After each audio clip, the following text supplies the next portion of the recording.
আসসালামু আলাইকুম, স্বাগত জানাচ্ছি আরটিভির সন্ধ্যা সংবাদে। আপনাদের সাথে আছি আমরা দুজন, আমি সালিয়া পারভিন সাথী এবং আমি পারভিন মিতু।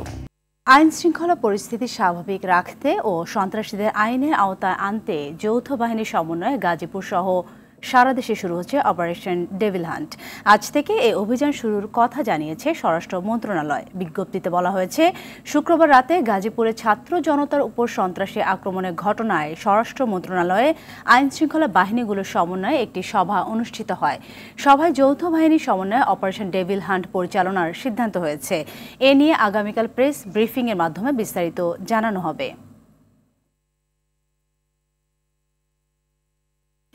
এই মুহূর্তে ফরেন সার্ভিস একাডেমিতে ব্রিফিং করছে আইন উপদেষ্টা আসিফ নজরুল। সরাসরি চলে যাচ্ছি সেখানে। প্রস্তাব করেছেন জুডিশিয়াল সার্ভিস কমিশনের মাধ্যমে আদালতের সহায়ক কর্মচারী নিয়োগ। এখন দেখেন ওনারা এই প্রস্তাবটা করছেন আজকে। আমরা কিন্তু অলরেডি বিভিন্ন জেলা আদালতে যে সহায়ক কর্মচারী আছে অলরেডি তাদের নিয়োগ আমরা জুডিশিয়াল সার্ভিস কমিশনকে আইন মন্ত্রণালয়ের পক্ষ থেকে অনুরোধ করেছি জুডিশিয়াল সার্ভিস কমিশনের মাধ্যমে যেন নিয়োগ হয়। এখন এই ব্যাপারে তো আর রাজনৈতিক ঐক্যমত্য স্থাপনের প্রয়োজন নেই। আমরা আদালতের কর্মচারীরা যেন একটা স্বচ্ছ প্রক্রিয়ায় নিয়োগ পান, এটা তো আর ঐক্যমতের অপেক্ষা রাখে না। ফলে এটা আমরা অলরেডি ইমপ্লিমেন্টেশন শুরু করে দিয়েছি। তারপর বলেছেন যে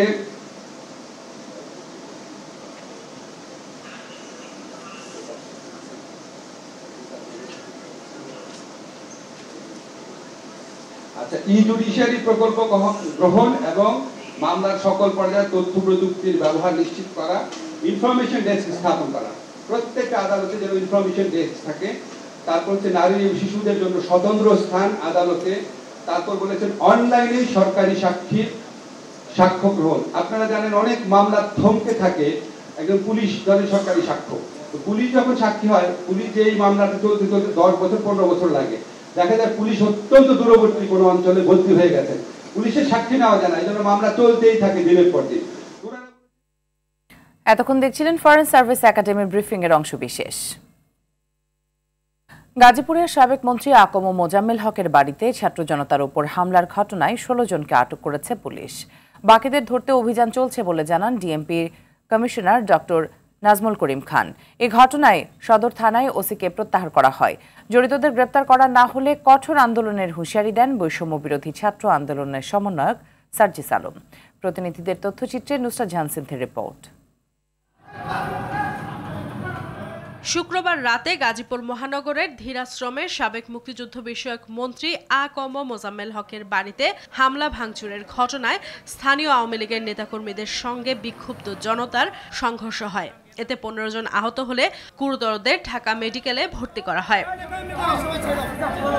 ঘটনার প্রতিবাদে গাজীপুরের রাজবাড়ী মাঠে বিক্ষোভ কর্মসূচি পালন করে বৈষম্য বিরোধী ছাত্র আন্দোলন। এতে যোগ দেন সমন্বয়ক সার্জিস আলম ও হাসনাত আব্দুল্লাহ। জড়িতদের গ্রেফতার করা না হলে কঠোর আন্দোলনের হুঁশিয়ারি দেন তারা। আমরা আজকে এখানে অবস্থান করব, প্রশাসনের কাজ দেখব যতক্ষণ পর্যন্ত না আমাদের এই দাবিগুলোর বাস্তবায়ন হচ্ছে, ওই সন্ত্রাসীরা কারাগারে যাচ্ছে, ততক্ষণ পর্যন্ত আমাদের অবস্থান হবে। হামলার প্রতিবাদে রাজবাড়ী সড়ক অবরোধ করে বিক্ষোভ করে সংগঠনটির নেতাকর্মীরা। এ সময় জিএমপি কমিশনার জানান, এই ঘটনায় 16 জনকে আটক করা হয়েছে। আমরা এক এক করে তাদেরকে খুঁজে বের করব।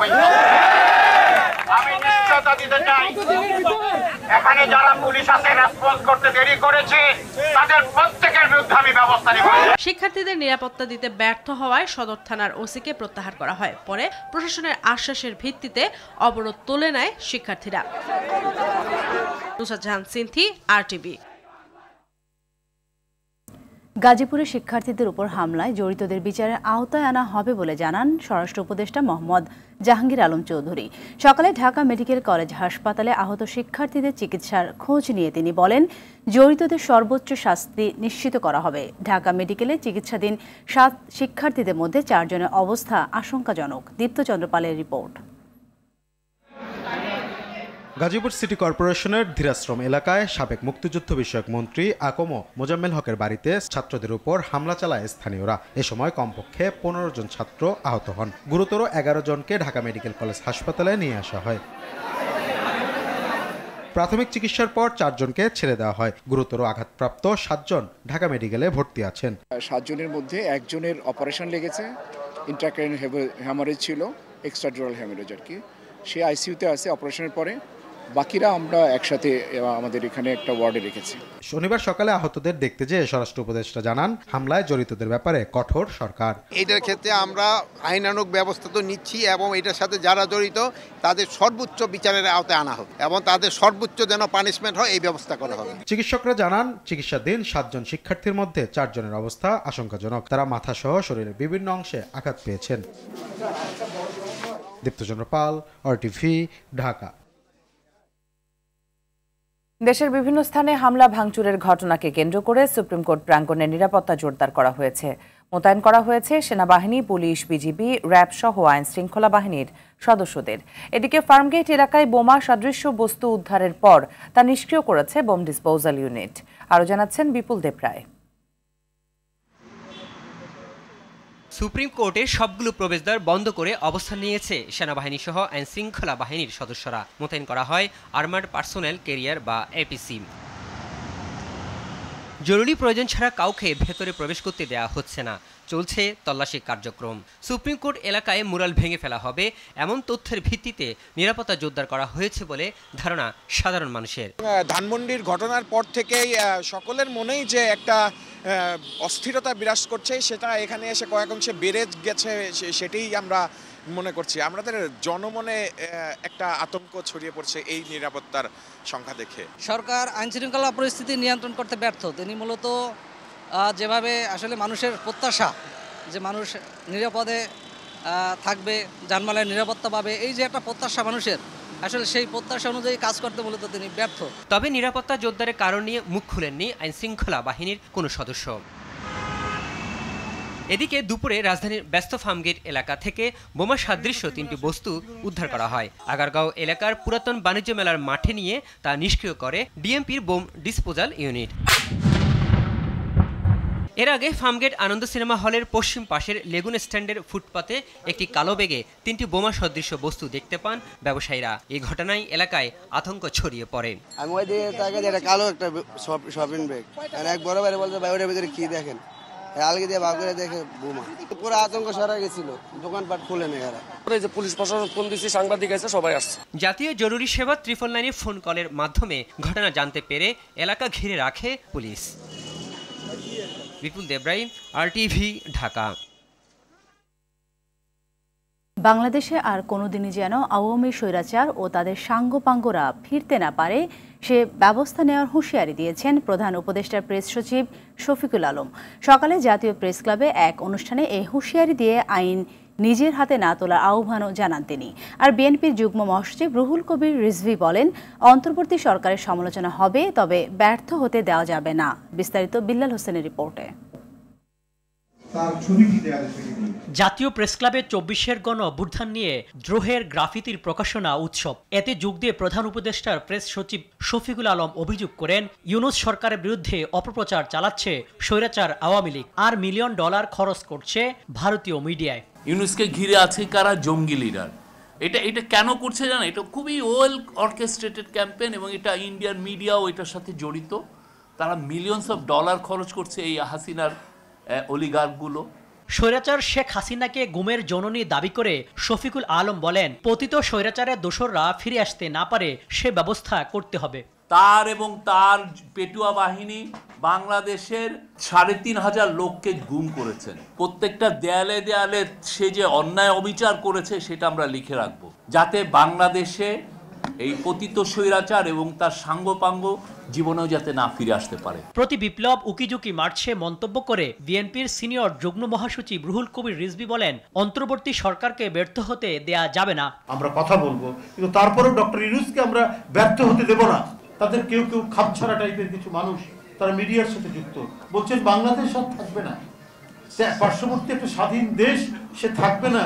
সে কথাটাকে অ্যালাউ করছে কি করে ভারতের নীতি নির্ধারকরা?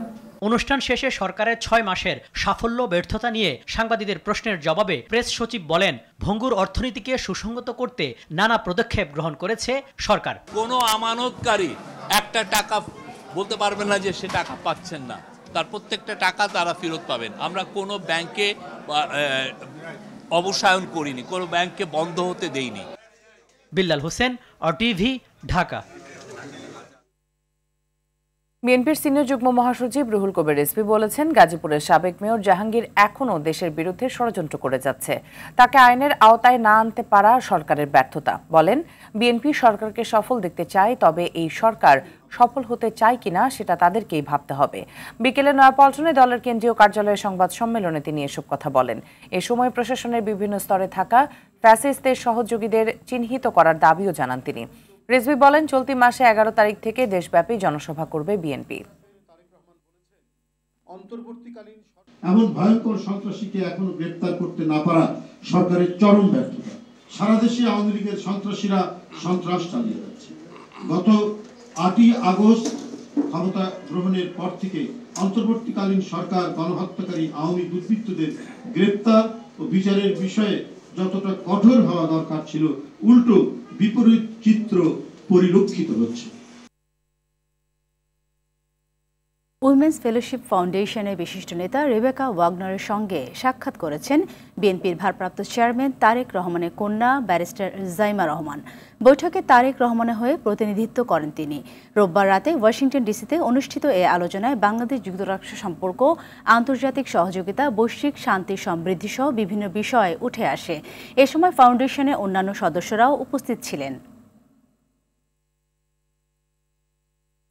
5 আগস্টের পরও রাজনীতির দুর্বৃত্তপনা, চাঁদাবাজি ও দুর্নীতি বন্ধ হয়নি। দুর্নীতি দুঃশাসন যতদিন থাকবে ততদিন আন্দোলন চালিয়ে যাওয়ার কথা বলেন জামায়াতের আমির ডক্টর শফিকুর রহমান।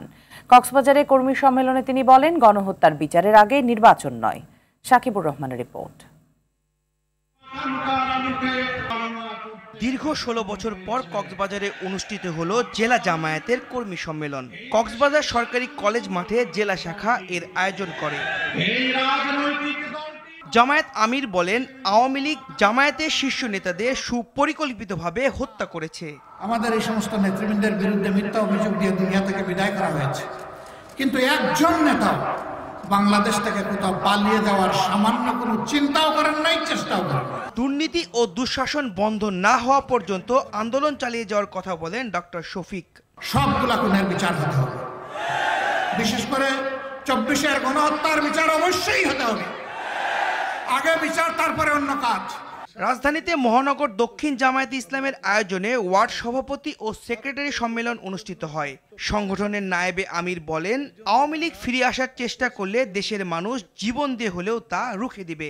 দেখামাত্র গুলি করার মতো নিষ্ঠুর নির্দেশ দেওয়ার যাদের এ ধরনের জঘন্য অভিজ্ঞতা আছে, তাদেরকে সাইজ করার জন্য, তাদেরকে শায়েস্তা করার জন্য ওই ধরনেরই পরিবেশ আমাদেরকে তৈরি করতে হবে। নেত্রকোনায় 17 বছর পর জামায়াতে ইসলামের কর্মী সম্মেলন অনুষ্ঠিত হয়। সেক্রেটারি জেনারেল অভিযোগ করেন, প্রশাসনের অনেকের আচরণে এখনো ফ্যাসিবাদের গন্ধ পাওয়া যাচ্ছে।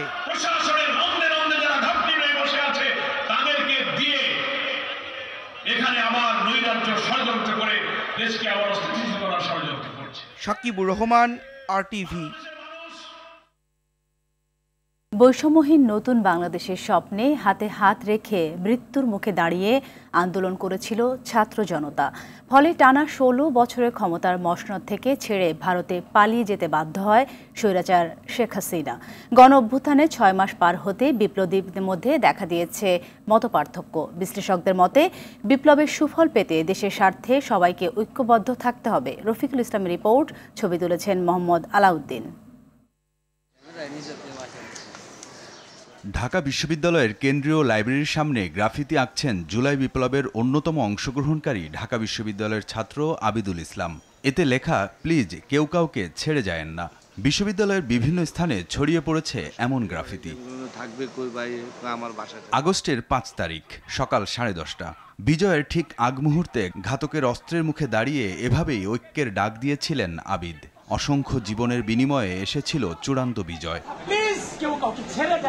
এখন প্রশ্ন, 6 মাস পরে এসে কেন এমন গ্রাফিতি?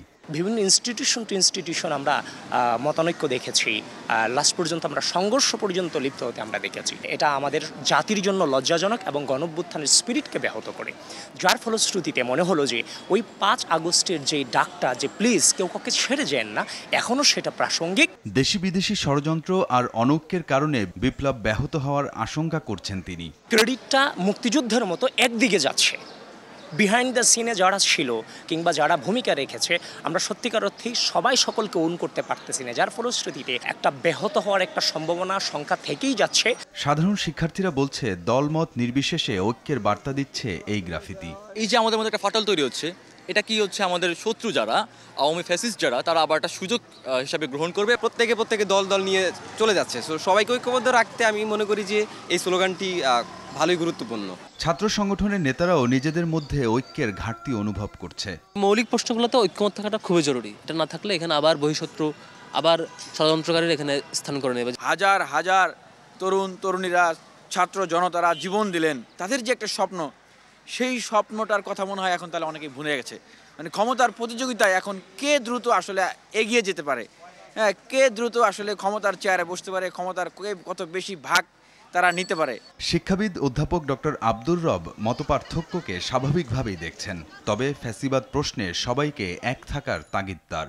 মত পথ রাজনৈতিক দর্শন সবকিছুর ঊর্ধ্বে আমাদের দেশের স্বাধীনতা, সার্বভৌমত্ব, গণতান্ত্রিক স্পিরিট নিয়ে সবাই যেন আমাদের ছোটোখাটো যে মত অনৈক্য সেগুলোকে আমরা দূর করে দেশের স্বার্থকেই ঊর্ধ্বে তুলে ধরব এবং এর ভিত্তিতেই আমরা ঐক্যবদ্ধ থাকব।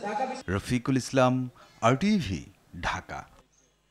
3 জেলায় সড়ক দুর্ঘটনায় 6 জন নিহত হয়েছে। সুনামগঞ্জ সিলেট আঞ্চলিক মহাসড়কের শান্তিগঞ্জ বাস সিএনজি মুখোমুখি সংঘর্ষে 2 জন নিহত হয়েছে। এ সময় আহত হয়েছে আরও 3 জন। সকালে মহাসড়কের আসানমারা সেতুর পাশেই দুর্ঘটনা ঘটে।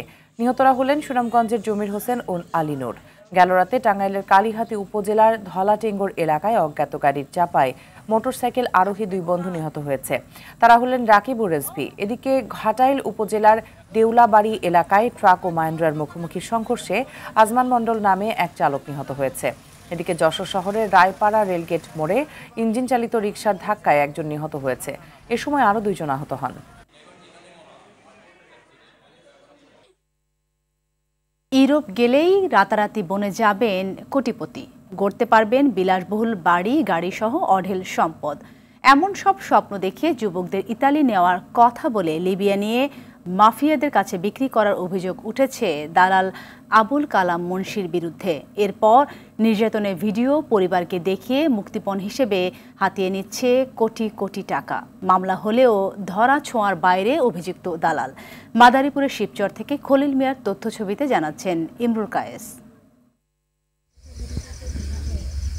মাদারীপুরের শিবচর উপজেলার মাসুম মোল্লা 1 বছর আগে ভাগ্য বদলের আশায় ছোট ভাই সাইফুলকে 14 লাখ টাকায় ইতালি পাঠানোর চুক্তি করে দালাল আবুল কালাম মুন্সির সঙ্গে। কিন্তু দেশ থেকে লিবিয়া নিয়ে মাফিয়াদের কাছে বিক্রি করে দেয় দালাল চক্র। এরপর 20 লাখ টাকার জন্য চালানো হয় অমানবিক নির্যাতন। আমার ভাইরে গেম না দিয়া, আমার বাইরে ইতালি না পাঠাইয়া উল্টা আরেক ঘরে নিয়ে মারধর, প্রচুর মারধর করে। আমাকে ভিডিও কলে দেখায়, দেখানোর পরে বলে যে 20 লাখ করে টাকা দিবি, না দিলে তোর ভাইরে মাইরা ফেলাম। শুধু মাসুম মোল্লা নয়, তার মতোই একই উপজেলার সোহেল আহমেদ, সোহাগ মোল্লা সহ অর্ধশতাধিক যুবক অবৈধ পথে ইতালি যাওয়ার সময় লিবিয়ার মাফিয়াদের হাতে জিম্মি হয়। অভিযোগ আছে এসব যুবকদের আটকে রেখে মুক্তিপণের জন্য করা হয়েছে অমানবিক নির্যাতন। এসবের পেছনে দালাল আবুল কালাম মুন্সির হাত রয়েছে দাবি ভুক্তভোগী পরিবার ও এলাকাবাসীর। 30 লক্ষ টাকা 34-35 লক্ষ টাকা ও হাতিয়ে নিয়েছে। এখন আমার ছেলের কোনো খোঁজ খবর নাই, কোথায় আছে জানি না। ইটালি তো নিতেই পারে নাই, এখন তো আমার মনে করেন আছে, কোথায় আছে আমরা খোঁজ খবরও জানি না। 3-4 মাস হয়ে গেছে, ওর সাথে আমাদের সাথে কোনো যোগাযোগ নেই। ধরা পর থেকে আর প্রচুর মারধর করছে, খাওয়া দাওয়া কিছু করে না।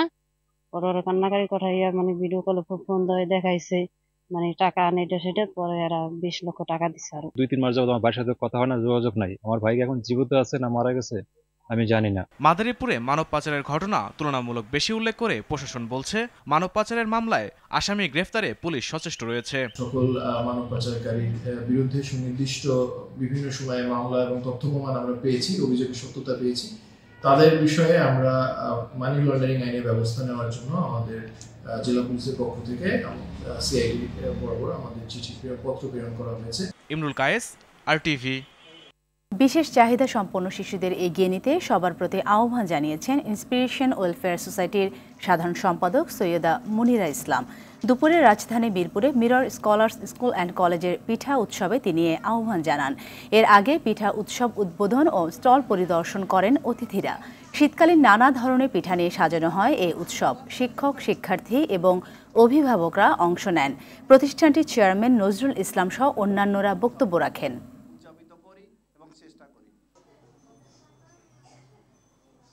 এটা আমাদের মানবিক দায়িত্ব, এটা আমাদের সামাজিক দায়িত্ব।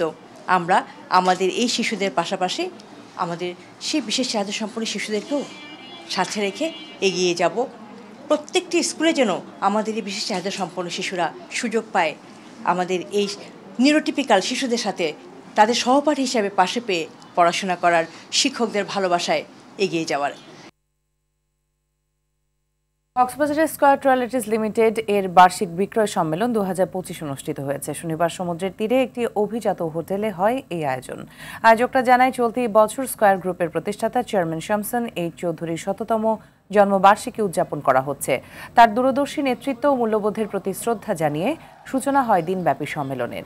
1600 সদস্যের উপস্থিতিতে সম্মেলনের উদ্বোধন করেন স্কয়ার রয়্যালিটিজ ব্যবস্থাপনা পরিচালক অঞ্জন চৌধুরী।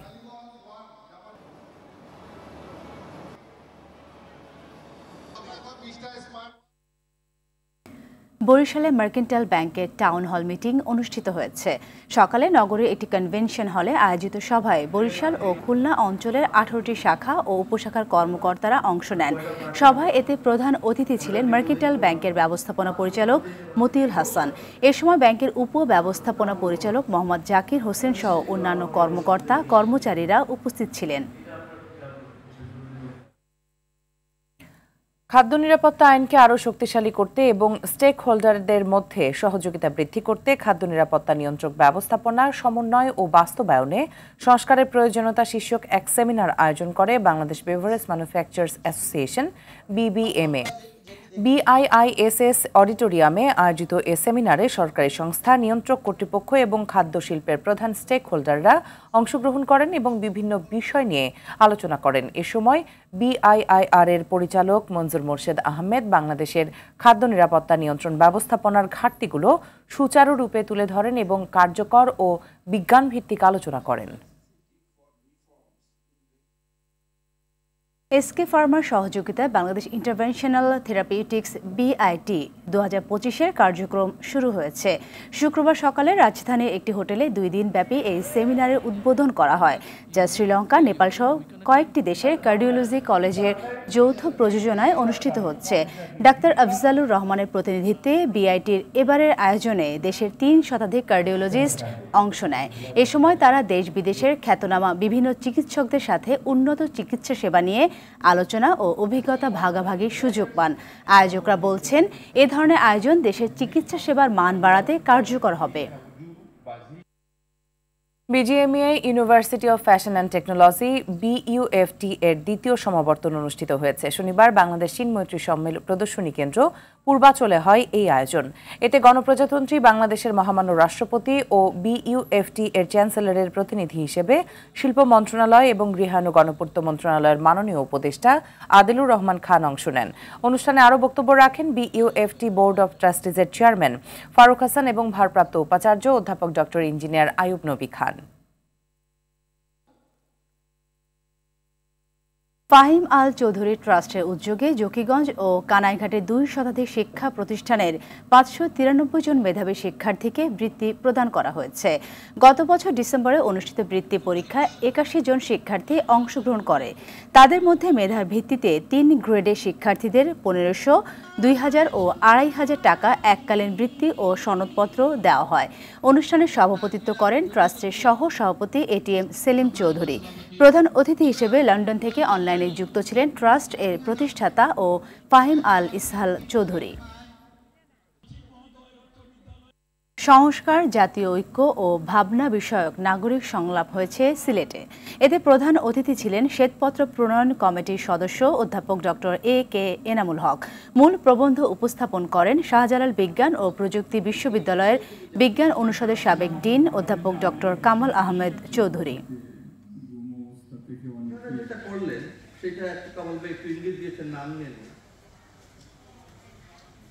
কন্ট্রাক্টটাকে গভর্নমেন্ট বিডিংটাকে নষ্ট করার জন্য তারা 3 জনের লাইসেন্স ব্যবহার করছে এবং এইখানে তারা পয়সা নিচ্ছে বিনা পয়সায় দেয় ওটা আমার লাইসেন্সটা আরেকজন নিয়েছে বিনা পয়সা তাহলে এটা হচ্ছে সরকারি সরকারি বাইরে দেশের বাইরে চলে গেছে আমাদের 14 মিলিয়ন ডলার।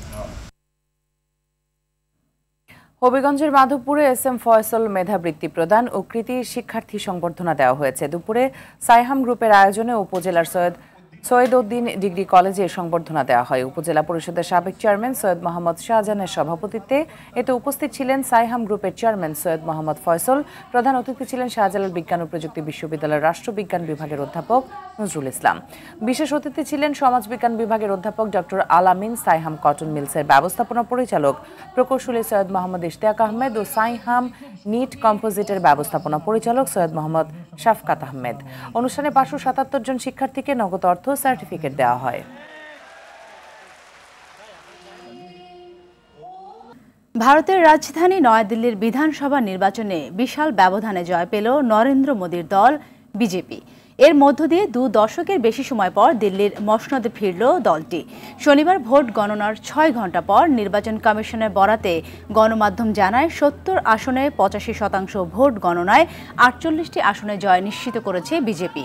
প্রধান প্রতিদ্বন্দ্বী আম আদমি পার্টি জয় পেয়েছে 22 আসনে। দিল্লি বিধানসভায় সরকার গড়তে 36টি আসন প্রয়োজন হয়। এদিকে বিজেপির জয়কে উন্নয়ন ও সুশাসনের জয় বলে সামাজিক মাধ্যম এক্সের এক পোস্টে মন্তব্য করেন ভারতের প্রধানমন্ত্রী নরেন্দ্র মোদী। এছাড়া জনগণের রায় মেনে নিয়ে সামনের দিনে আরও বেশি কাজ করার ঘোষণা দিয়েছেন আম আদমি পার্টির প্রধান কেজরিওয়াল। সভাপতির সাথে আলোচনার পরও শনিবার অনুশীলনে যোগ দেননি বিদ্রোহী ফুটবলাররা। যদিও এখনও তাদের অনুশীলনে ফেরার ব্যাপারে আশাবাদী নারী উইং চেয়ারম্যান মাহফুজা আক্তার কিরণ। তবে আগামী সপ্তাহে আমিরাতের বিপক্ষে ঘোষণা হতে যাওয়া দলে থাকবে না বিদ্রোহী নারীরা, এমনটাই বার্তা দিলেন কোচ পিটার বাটলার। নাজমুস সাকিবের রিপোর্ট। দিন যতই যাচ্ছে নারী ফুটবলের সংকট ততই ঘোলাটে হচ্ছে। সভাপতির হস্তক্ষেপেও হচ্ছে না সমস্যার সমাধান। বাফুফে সভাপতির সাথে আলোচনা করেও শনিবার অনুশীলন ক্যাম্পে যোগ দেননি বিদ্রোহী ফুটবলাররা। এমন পরিস্থিতিতেও মেয়েদের ফেরার ব্যাপারে আশাবাদী নারী উইং চেয়ারম্যান মাহফুজা আক্তার কিরণ। তবে চলতি মাসে আরব আমিরাত সফরে সাবিনা সানজিদাদের দেখা যাবে কিনা তা নিয়ে রেখেছেন ধোঁয়াশা। ওদের দীর্ঘ ক্যারিয়ার এটা ওরা এইভাবে নষ্ট করতে পারে না। আমি এখনও চেষ্টা করে যাচ্ছি ওরা ফিরে আসুক এবং আমার বিশ্বাস ওরা ফিরে আসবে। ওরা হয়তো একটা অভিমানে আছে। তবে কিরণ ধোঁয়াশা রাখলেও পিটার বাটলারের কথায় অনেকটাই পরিষ্কার, বিদ্রোহী নারী ফুটবলারদের ছাড়াই আমিরাত সফরের দল ঘোষণার পরিকল্পনা চলছে। যখন তারা সঠিক তখন আমরা ভবিষ্যতের জন্য নতুন দল গঠন করব। শনিবার 2 দফা অনুশীলন করেছেন 37 জন নারী ফুটবলার। আমিরাতের মাটিতে যে এখান থেকে দল গোছানো হবে তা অনেকটাই পরিষ্কার। নাজমুস সাকিব, RTV, ঢাকা। সন্ধ্যার সংবাদ এ পর্যন্তই। রাতের সংবাদ 11:15টায় দেখার আমন্ত্রণ রইল। ধন্যবাদ সবাইকে। ধন্যবাদ।